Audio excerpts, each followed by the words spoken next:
Gəncədə Uşu idman növü üzrə uşaq, yeniyetmə və gənclər arasında Vətən müharibəsi şəhidlərinin xatirəsinə həsr olunmuş Zəfər Kuboku Gəncə Olimpiya İdman kompleksində təşkil olunub. Yarışdan öncə dövlət himni səsləndirilib və vətənimizin azadlığı uğrunda canlarından keçən şəhidlərimizin xatirəsi bir dəqiqəlik sükutla yad edilib. Allah bütün şəhidlərimizə rəhmət eləsin.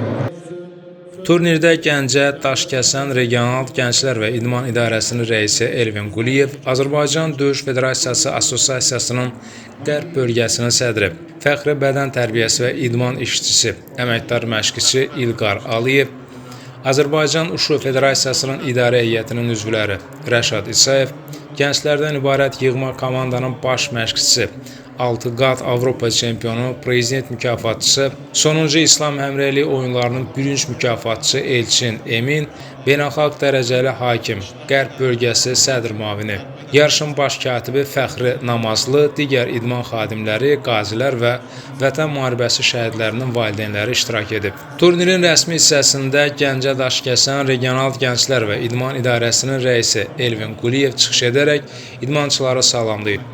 O, idmançılara uğurlar arzu edib və yarışın gələcək perspektiv üçün önəmini dilə gətirib. Daha sonra Azərbaycan Döyüş Federasiyası Assosiasiyasının Qərb bölgəsinin sədri, fəxri bədən tərbiyəsi və idman işçisi, əməkdar məşqçi İlqar Aliyev ölkəmizdə bu idman növünə göstərilən diqqət və qayğıdan danışıb. Bildirib ki, bunun nəticəsi olaraq ölkəmizdə bu idman növü üzrə böyük turnirlərin qalibləri, fəxri mükafatların sahibləri yetişib. Bu yarışın keçirilməsinin əsas məqsədlərdən biri yetişməkdə olan gənc nəslin qəhrəmanları tanımasıdır. Şəhid valideynləri də söz alaraq yarışı təşkil edənlərə öz təşəkkürünü bildiriblər. Qeyd olunub ki, ölkəmizdə şəhidlərin əziz xatirəsi daima uca tutulur.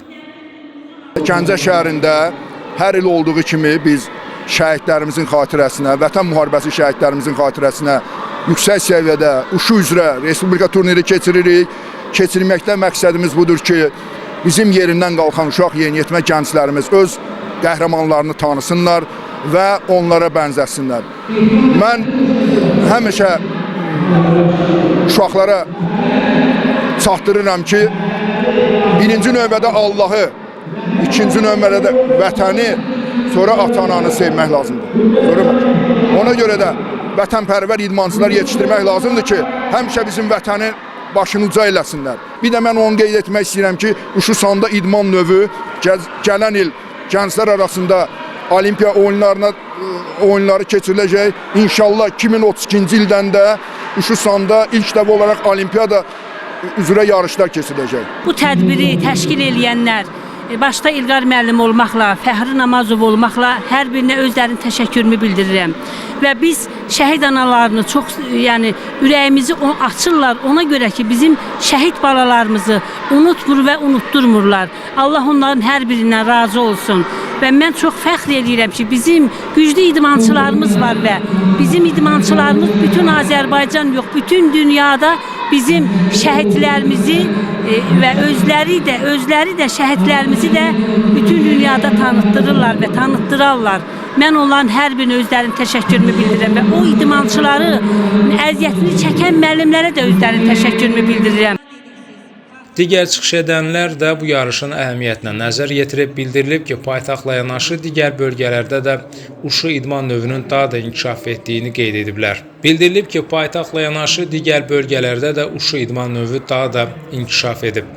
Rəsmi hissədən sonra idmançılar öz qüvvələrini sınayıblar. Məlumat üçün bildirək ki, yarışda uşaq, yeniyetmə, gənclər arasında 60 çəki dərəcəsində 30 komanda 250-yə yaxın idmançı iştirak edib. Belə ki, Bakı 8 komanda ilə Gəncə 15, Göyçə, Şəki, İsmayıllı, Kəlbəcər, Bərdə, Gədəbəy, Samux 3 komanda ilə qatılıb. Turnirin nəticəsinə əsasən komanda hesabında qızıl medalların sayına görə Gəncə 1-ci, Bakı 2-ci, Göyçə isə 3-cü yerlə mükafatlandırılıb. Sonda fəxri köşünün ən yüksək pilləsinə qalxan idmançılara medal, diplom və kuboklar təqdim olunub.